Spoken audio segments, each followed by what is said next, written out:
Now I want to move to the pointy end of the whole property transaction, and that's the negotiation, because that's where the stress often emerges.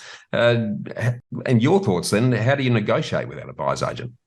So like the old school method, I think that if you've never bought a property before, you probably are in the mindset that negotiation is hard work. It's confrontational. There's a lot of friction there. I need to go to the office of the sales agent and really like beef it out with him or her. Like it couldn't be further from the truth. The best deals are done when there's no one unhappy party, but rather it's a win-win situation. So it's very clear.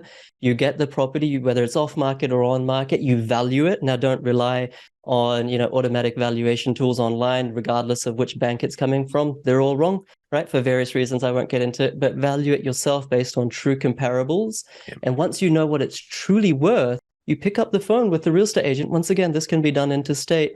And you ask some questions simply to try to break down the wall of information asymmetry. In any negotiation, whether I don't know, it's a ransom deal in some 007 film or whatever it is, you're just simply trying to understand or get the knowledge which is on the other side of the wall. And you might ask questions like, are they motivated to sell, or what price would sell it today? Or you might ask, why are they really selling it? Do they want a long settlement terms, or do they appreciate time, or is it really just about price?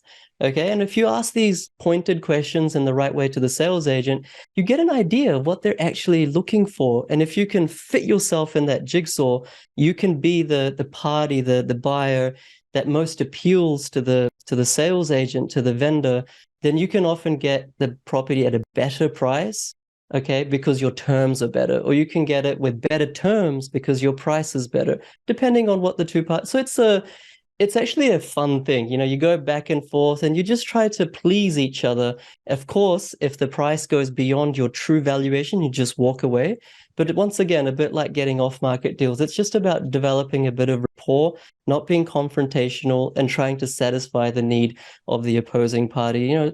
It doesn't exist where you negotiate something 30% under market value. It doesn't exist that in a hot market you can get 15% under market value. Those things are advertising gimmicks. If it's truly a good market where demand is more than supply, buying it at or just below its true valuation is actually a really amazing outcome. Everything can be done via email, by a phone call, interstate.